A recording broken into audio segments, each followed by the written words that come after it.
Hi there, and welcome to the Main Idea podcast. I'm Jen David Lang, and I am here to help school leaders learn. I try to save you time with your professional learning by reading lots of education and leadership books for you. And then Mhm. I only summarize the most compelling and impactful books for you, as I am doing here today. I write book summaries, and then I also have the opportunity to bring authors on so you can hear directly from them. Today, I'm going to be chatting with Laura Lipton, co-author of Learning-Focused Supervision, along with Bruce Wellman, who's not here. And I have to say that at first, this book wasn't even on my radar. And now that I'm featuring it in the Main Idea and on the Main Idea podcast, it seems like everyone is reading it. I run a mastermind for instructional coaches in Prince George's County, and the head of the program told me just yesterday that they use your work in the entire program. And a colleague of mine from Michigan, who is a former principal who coaches leaders, was just gushing about your work too. So it is coming out all over. I decided to feature this book, Learning Focused Supervision, in the Main Idea because Laura and Bruce present a truly insightful approach to supervising and coaching teachers that really focuses on teachers learning and growing. And the book has a lot of very concrete skills that supervisors can add to their toolbox. And by supervisors, I include principals, APs, district leaders, instructional coaches, and more. From reading this book, I had assumed Laura Lipton was a coaching expert, but then I looked at the 8 books she's written and I was totally wrong. She has books on topics such as literacy, data, instructional leadership, and she addresses so many other educational topics out there. So, Laura, first of all, welcome to the show. And can you tell us a bit more about your background? You started out leading an open classroom for first and That's second right. graders, That's and exactly now right. you're a consultant with schools and school districts all over the world. Can you tell us a bit more about your background? Well, I think you've covered it. I mean, I sound really good. I probably should not add to that, given what you said. Um, but yeah, I started in the classroom, and then moved into adult learning, basically, still working for what in New York is a BOCES, a consortium of school districts, and understood that the field of adult learning is really ripe for paying attention to how you can continually grow. We don't stop at adolescence. So that was very intriguing to me, and new at the time for me. I got involved with Art Costa and Bob Garmston, and particularly thinking skills kinds of things with art, and then certainly coaching. So just the journey has really been thinking about how you make the work learner centered always, how it's about learning and it's not about fixing, remediating, pouring information in, but it's really about increasing efficacy, increasing self-directed learning. I So like that. that's, And I yeah, like that term learner centered because as teachers, right, that's what we want to do in our classrooms. that's So right. why not as supervisors and principals, don't we also want to be, learner centered, meaning teacher centered when Right, that's right. fantastic. Exactly. Um, so yeah, let's dive right into this book, Sure. Learning Focused Supervision. So many of us were trained in a more compliance-based approach to supervision. And in fact, I was just interviewing Paul Bambrick Santoyo recently, and he was saying we do Mhm. far too much evaluation and compliance as leaders, and we should be spending more time on coaching and growing teachers. So, Yeah. could you contrast the typical compliance-based supervision with your model of learning-focused supervision? What is learning-focused supervision? And maybe you could share the 4 components of it as well. Sure. Well, I mean, first of all, I love his work, so that's great. It's nice to be mentioned in the same Sentence. interview. Um, that you really hit the nail on the head. We found that compliance-based meant we're going to check the box, and that's it, and we're going to move on. So it was really about quality control, and essentially, supervision became an HR function. It wasn't a learning function. It was, let's make sure that we fulfill this contractual obligation. We do it cyclically. We've got a contract that says, okay, tenured teachers do it, this long, this many times a year or several years or every other year, whatever. And so it had nothing really to do with learning. It had nothing to do with improving the craft of teaching. And so we said, there are definitely better ways that you move from the quality control to building capacity and growth, and that Mm, you move from a contractual obligation to knowledge construction. mm, Because I think, one of the things that we talked about briefly prior to getting on air here is the idea of what's the biggest problem for administrators in the supervisory arena, and mm, it's time. I think that if the supervisor has to be the smartest person in the building, they might be in trouble. So the whole idea is that you want to build capacity. You want to mm, increase self-directed learning. mm, You want to be able to have rich conversations with teachers about teaching and learning. And ultimately, it's a culture shift so that mm. everybody's having those conversations with each other. It's not one person top down telling you, fixing you. It's never fix it. It's never remedial, but it's always developmental.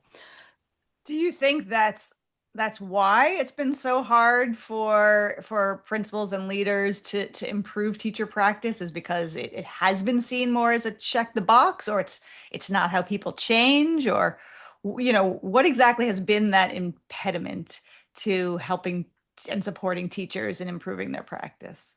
That's a really good question. I think there's a lot of pressure, Mm, particularly for building administrators, because they're between the rock and the hard place of central office and their own staff.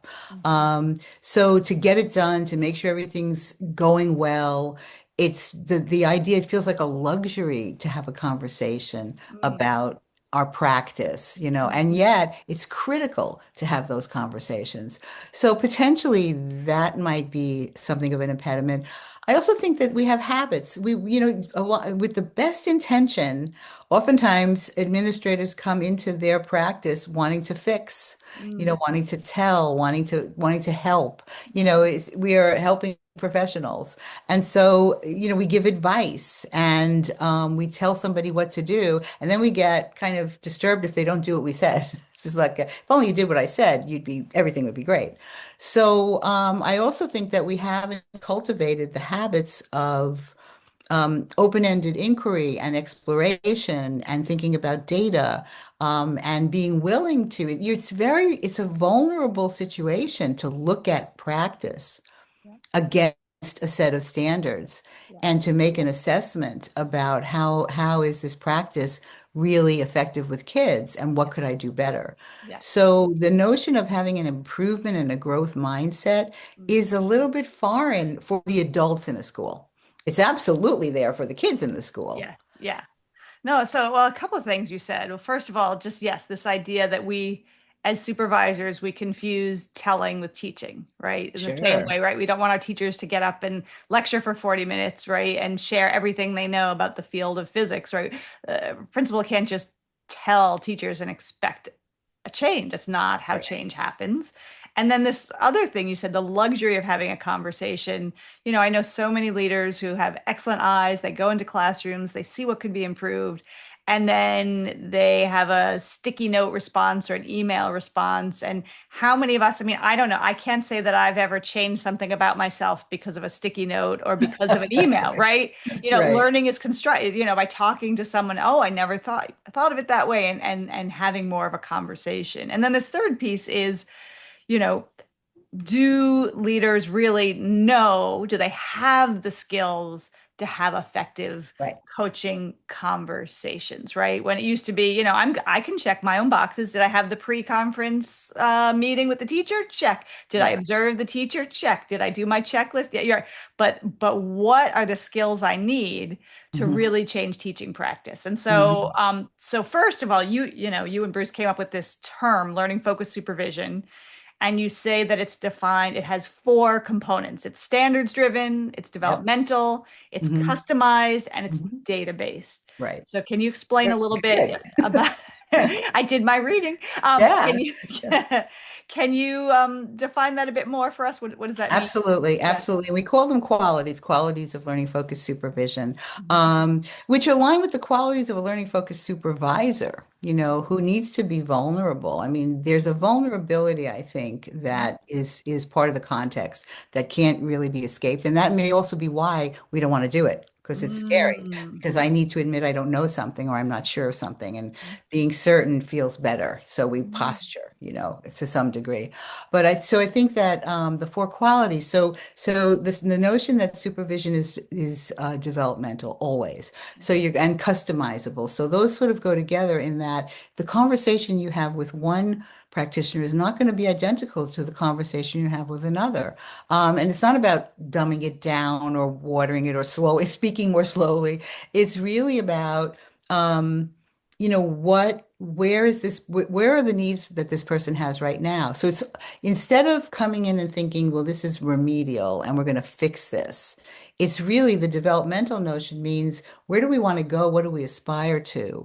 Um, given present practice, not that it's wrong, but given present practice, what are some goals Mm. that we might set, and Mhm. some ways that we might support the achievement of those goals, which is really very powerful in the supervisory process. Yeah. So it's customizable, it's developmental, because one size does not fit all. Mhm. Um, and that's why the standards are so important, Mhm. because you're not comparing the person, you're comparing, and in fact, you're inviting comparison for the practitioner by clarifying expectations. See, standards don't only clarify expectations, they raise them, Mm. because you can look at, okay, this is working okay, but wow, if it was this, and many of the standards now, and you asked earlier about, I think, about what prompted us to write the book that we wrote at the time that we wrote it, is because the standards movement was so widespread. And standards, whether they were Bob Marzano's or Charlotte Danielson's or whomever, locally constructed standards, gave us the opportunity to really look at teaching practice in a fine-grained way Mm. and to say, okay, what I'm doing is working, but what could I do better? What would Mm. work better? How would that look? Mm. So if you have a scale of 1 to 4 in your standards and everybody's meeting 4, you need a 5. It's Let so. that be your worst problem. Well, really, exactly. That's true. That's true. But to make it standards based is to say we're not judging, we're judging performance, we're assessing performance against a standard Mhm. that is clear, that is external, that is agreed upon, and probably most importantly, that is research based because it's not arbitrary. It's not, I like what you did. I really love being in your classroom. That's the lead line when supervisors sit down. I loved being in your classroom. Yep, Yeah. yep. Okay, why? Gave out chocolate. So that we're looking at practice and the improvement of practice along a very research-based, well-defined description. And then data-based. I mean, and we're talking about low inference data. Mhm. And that's really important too, because if teachers can't trust the data, they can't trust the process. Mhm. So we're talking about data that's very literal, Mhm. that's not inferential at all. Mhm. It's almost like, you can, if you, we used to call it script taping in the 70s, I think. But if you capture what's happening in the classroom, you're capturing it almost like a videotape Mhm. that is neutral, that is no inference. And the inference making and the analysis comes after. And Mhm. it comes in partnership with the teacher, ideally. Mm. So I don't come in with my judgment. I have a conversation that says, here was the standard, here's what we're aspiring to, here are the data, to what degree are they aligned? And we do a gap analysis, and sometimes it's exceeded, and sometimes it's not quite there yet. And then the work begins. Then the learning focused work begins. Wonderful. So thanks for the overview of the standards-driven, developmental, customized, Right. and data-based. And we're going to get a little more granular too, because I know those things can sound a little, they're large, they're very Right. large Right. concepts and terms, but I do have to quote you back because I loved the way you said standards do not only clarify expectations, but they raise them. That is the Absolutely. most beautiful description of standards that I have heard. And here you're talking about, teaching standards. So Mhm. that's Mhm. amazing. And that there is a research base of what works in teaching better than Yes. other things Yes. too. Yeah. So there's a lot in this book, and I do want to try to get a little more granular so people, can picture or see what we're talking about. And by the way, the book has QR codes for videos, and you can actually see some of the coaching in practice, which I think is incredible because it is such a subtle and nuanced skill. It's great to see someone like you doing it. All right. So instead of covering it all, Let's start by focusing on you described that in interactions with teachers, a supervisor can have different, you call them stances or sort of Right. ways of interacting with teachers. I understand it as either more directive or less directive. And I just got that Exactly. question yesterday, right? How do you know how much, to direct the conversation, Yeah. right? So it's how much is the supervisor leading the conversation versus the teacher. And so you give names to this, which is helpful, and you sort of describe a continuum Mhm. where supervisors can be calibrating, all C's. I love alliteration. Of course. Calibrating, consulting, Hmm. collaborating, and coaching. Right. Calibrating being where it's the most supervisor directed, and coaching is the most teacher centered. So, can you talk about these and just why would a supervisor need to think about this question? Sure, absolutely. And what you're describing very well, I might say, is what we consider to be the heart of our work and probably unique to our work Mhm. compared to some of the other work out there. And we call it the continuum of learning focused interaction, with learning being the really primary factor. So every stance is a learning stance. It's not that it's not like, okay, we want to get people coachable. And that's our job.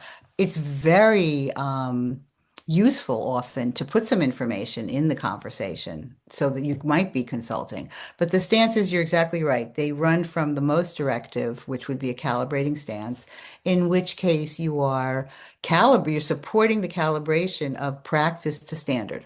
Mhm. That's really what you're doing. Or of practice to expectation, which ideally is standards driven.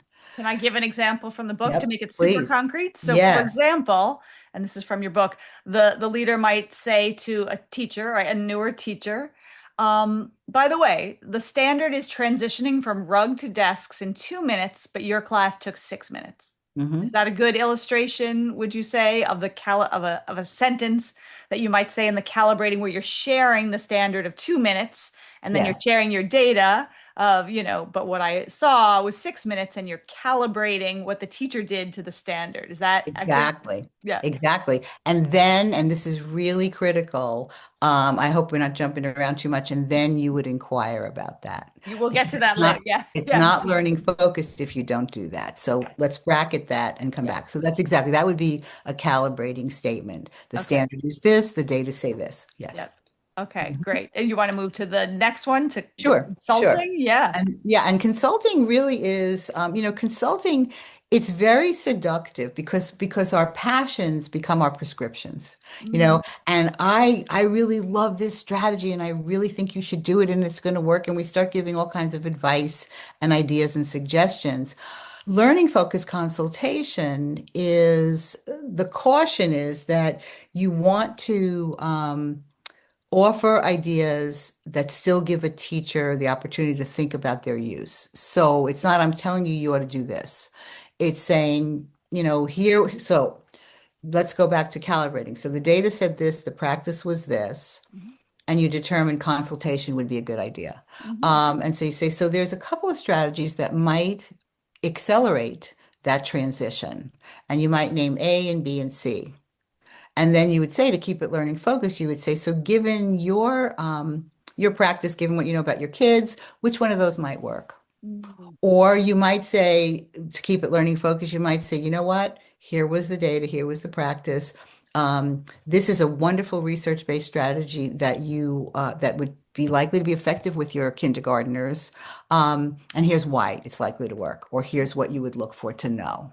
You So know? when the supervisor still sees there's a gap in knowledge, but Mhm. maybe not as much as the teacher in the calibrating who might not have even been aware of or noticed that she took 6 minutes to transition, right? Right, So then in right, the second category, maybe the teacher notices it but doesn't have the knowledge of strategies to shorten that time. So you share a right, menu. So that would be the next level of right. directiveness. Yeah. Right. But I really want to be careful that we're not creating a misconception that that's linear, that there's a directionality.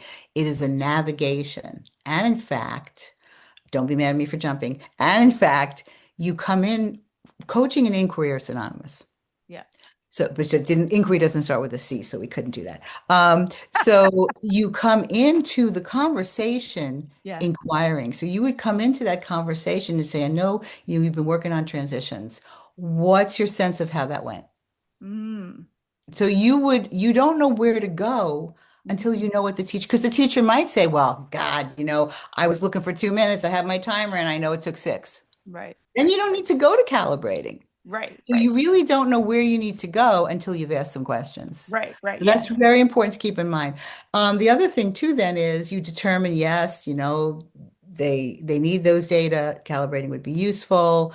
And then you might say, so what you're thinking about how to accelerate that? And they might say, I'm really not sure. Hmm. In this case, you choose to consult. So there's always a choice. The stances are defined by who's giving the information, where's the information coming from at any given point in a Yeah. conversation. Yes. And it could be from a lot of different directions. So yes, so then you're moving, so consultation, So I just want to pause for one sec. So to clarify, sure, what you please, emphasize in the book and what I'm hearing you say here is that within a single conversation, you might shift between the stances based on, new information you're getting from the teacher or a different understanding.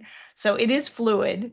And there is also, a process of listening, asking questions. I'm just focusing and I'm keeping it more black and white with the right, four stances just to begin to understand. right, Sometimes we don't even know we're shifting. And in fact, in one of the videos I watched in your book, you have labeled at the bottom, right, so there's a regular conversation with a supervisor and a supervisee, a mentee, whatever you call it, right, coachee. And then at the bottom it says, collaborating or calibrate. So you can see how the person shifts. So yeah, I'm yeah, just trying to make it black and white so people understand. So we had the exactly. calibrating, the consulting, and now Yeah. what would it look like? We're collaborating where this Mhm. is the teacher begins to take a bit, has a bit more of the direction. Yeah, and collaborating it's got blurry boundaries Hmm. because you can collaborate. So you don't think about the continuum as 25, 25, 25, 25 equals 100%.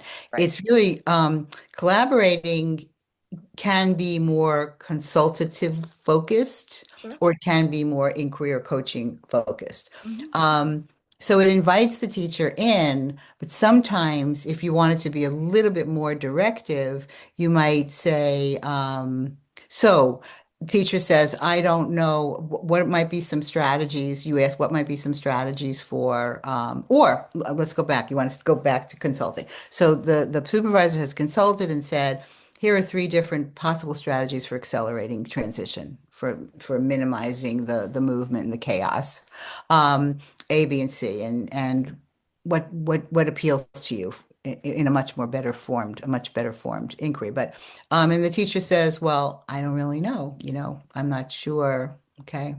So you might shift to collaborating and say let's, and the pronouns matter because the pronouns cue what stance you're in.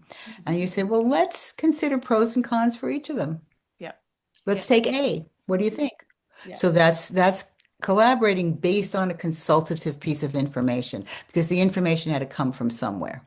Yes. In collaborating that is closer to the coaching end, you would say it might sound something like you've never done a consultation real yet, and you might say, the data say that there's a pretty long transition period and we want to tighten that up.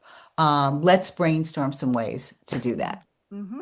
And so that would be more on a coaching end, but it still would be collaborating. Why that's really powerful is because there's a safety net there. I remember I was working with, I think, a first year teacher, and it was about guided reading. Hmm. And I said something like, okay, imagine that you're up on a balcony and you're watching your class, and it's a perfect, wonderful, you're there, they're there. It's the guided reading lesson is going beautifully.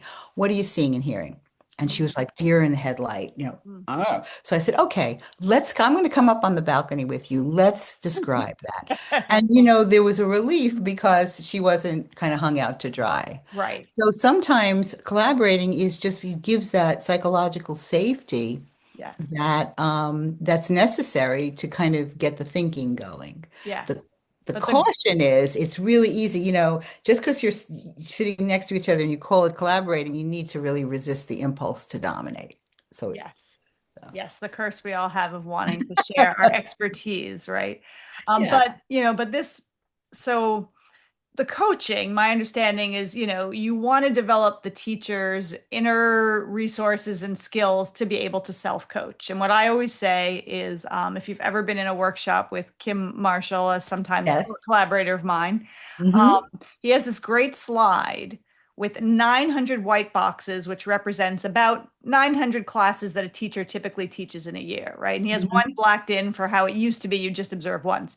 But even if you observe, 10 times or 20 times in the year, right? There's still 880 times you are not observing a lesson. And That's right. so the idea that I understand from learning focused supervision, or the kind of supervision that gets teachers to internalize the kinds of reflective questions to ask, is because most of the time you're not there. And so Exactly. how can they improve themselves when you are not there? And how can you model those kinds of questions in the conversation so that Exactly. they'll have a little Laura Lipton on their shoulder when they're teaching those classes where no one is observing? Hopefully it's on the good shoulder and not the devilish shoulder, Not the right? little devil, yeah. Right, right, right. But What you're describing is what we call self-monitoring, mhm, self-managing, and self-modifying. yes, yeah, And you self-monitor when the standards are clear, you yes, can self-monitor. They're integrated. yes, Um, and the other piece that's important that I think you're getting to is that the self-talk of experts is very different than the self-talk of novices or the self-talk of mhm, teachers that are less proficient. yes, yes, And so you are influencing by having the external mediation, by having these conversations. Ideally, you are influencing the self-talk ongoing so that a question, which is why it doesn't have to be bells and whistles. That's the good news. yeah, You can have a very specific pattern of inquiry because you're hoping that that teacher will have that pattern of inquiry when he or she is sitting down to plan a lesson yeah, or when they're sitting and thinking back about the effectiveness of a lesson. yeah, So you are exactly that. You're influenced. The idea of structured conversations, which is another piece of the book, the idea of structured conversations is to influence the self-talk of teachers as they develop professionally. They yeah. increase their expertise. Yes. So remember self-talk. Yes, there's a lot about different kinds of problem-solving conversations and planning for conversations, but I Yeah. don't want to be overwhelming, and people may No. be coming to the end of their workout on the treadmill at this point in the podcast. I don't know, wherever you listen. So I just want to pick a few other concrete areas, and then you have to, read the book for the rest of the That's right. nuance. But so you really talk about the importance of listening skills in this conversation, which you've already demonstrated. By listening, you might shift your stance. And so you talk about the power of the pause, you talk about Mhm. the skill of paraphrasing, and you talk about invitational inquiry as all, yeah, I guess they're listening. Inquiry is not a listening, questioning. Could you pick one of those to focus on and just tell us a little bit about it and how somebody listening could use this in their next conversation with a teacher? Sure. Sure. Sure. I want to do a very brief insert about listening itself. Okay. Because the quality of your listening is not waiting for your turn to talk. Silence and pausing is not listening. Yeah. Listening is really seeking to understand what somebody's saying. And what we write in the book about are four blocks to that. That Mhm. we listen, we already have the answer in our head. It's so loud, and we're just hoping the person's going to say it. So we're really not listening. Or we're listening for affiliation and alignment. Oh, is this person saying something that I agree with or not?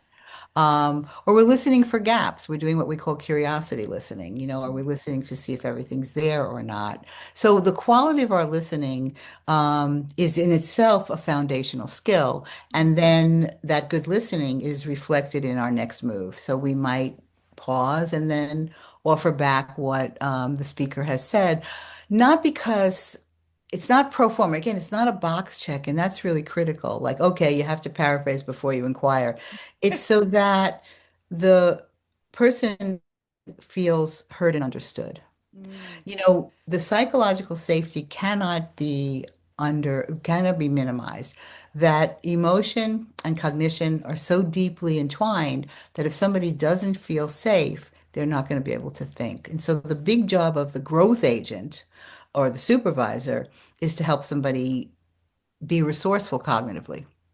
And so the tools that you just mentioned are so much about that. Yeah. Um, so having said that, And I like that you paused for that because that gives the rationale as opposed to like, yeah, yeah, yeah, listening. It's like, no, no, like if you don't listen, the person, it's not just that they won't feel safe, they're not going to share what they're really struggling with in their teaching. they're And not even going to be able to yeah, because they're still thinking about, am I being judged? yes. Am I being understood? Am I being heard? And they're not necessarily consciously thinking about that. Yeah.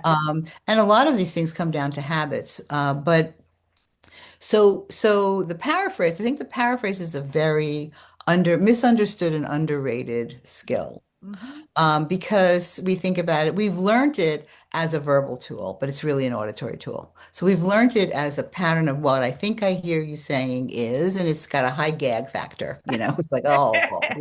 And it's also like, okay, I'll paraphrase and then I can say whatever I felt like I wanted to Right, say. right. I've done that job. Check it off. Functionally paraphrase says, um, what you said, I understand or I want to understand what you said because it matters to me, which translates into you matter to me. So it's actually a relational skill. It's an auditory skill and it's a relational skill. Mm-hmm.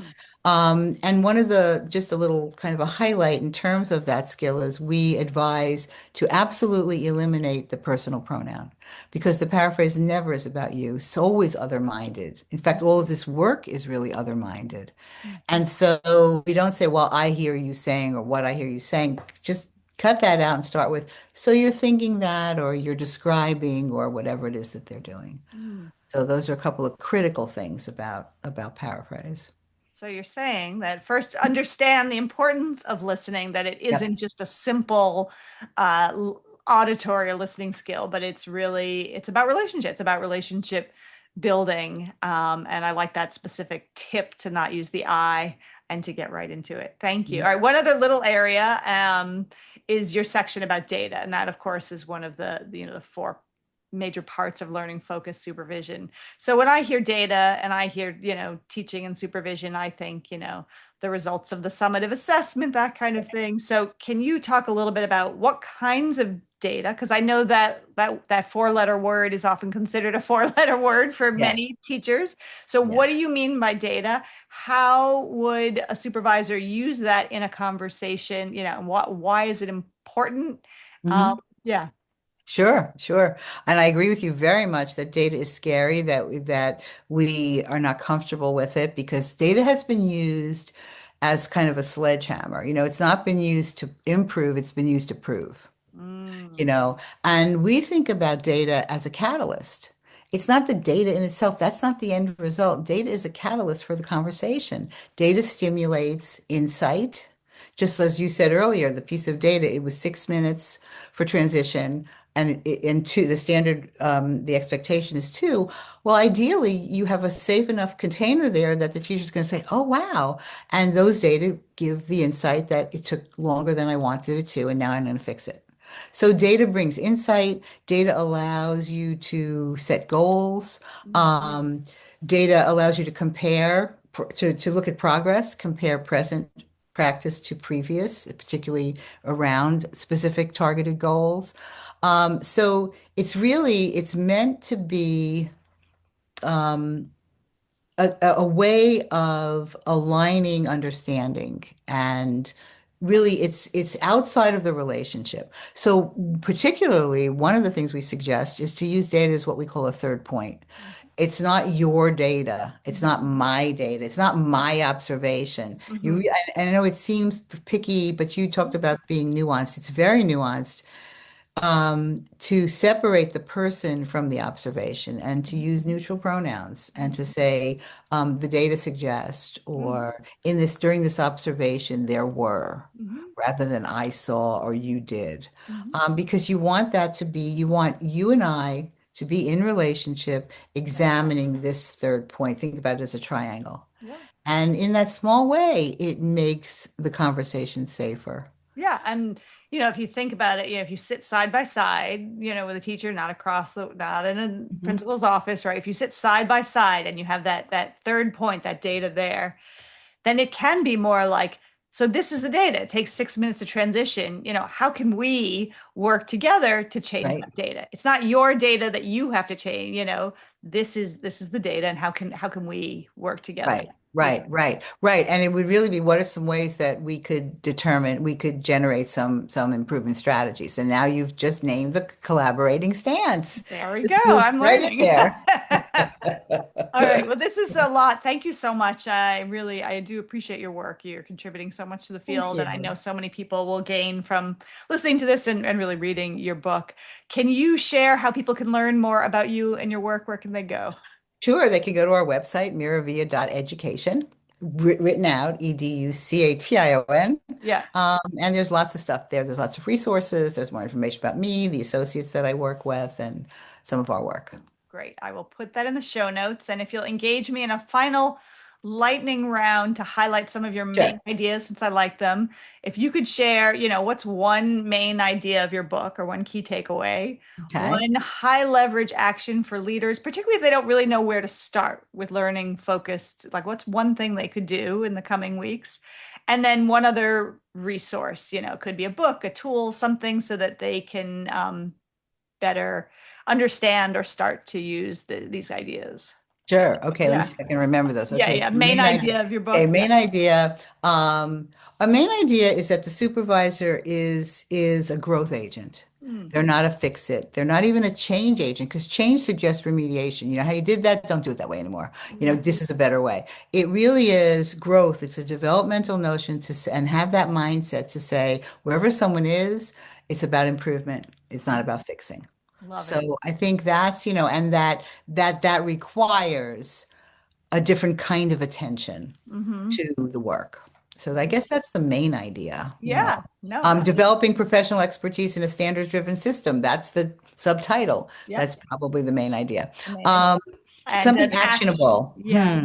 Just, You know what? I'm going to say pay attention to the way in which you listen. Just mm, start by listening and what noise is in your head and get rid of it and mm. listen to understand. So because people will get that. They'll get that you're there and you're present and that will change the dynamic of the conversation right out of the box. Does this work at home too, or only in the workplace? Well, there's some patterns that we know about our personal relationships that can be squirrely. And then And a resource, a tool, or something to Yeah, really. well, we do a lot of the work. I mean, many of these ways of behaving are habituated. They're habits that we have. The way we listen is a habit. The way we respond is a habit. We respond, we want to fix something, instead of considering other options. And so we've been, in our book, we talk about Charles Duhigg's work on the power of habit, which I think is a great resource. And then more recent is James Clear, his book Atomic Habits. Mhm. So taking a look at what are the things that are my habits that might be getting in the way of Yeah. me being a growth agent Yes. and go from there. Well, I have summaries of both Charles Duhigg's book, and I did have him recently on a podcast, I and love James him. Clear's. So as a bonus, I'll see if you can hyperlink in the show notes, and I'll include a brief Great. summary to each of those books to support their work in changing their behavior to become a more learning focused supervisor. So thank you, Laura, for your time. I've learned so Thank you, much. I Jen. really appreciate you. Thank you. Thank you.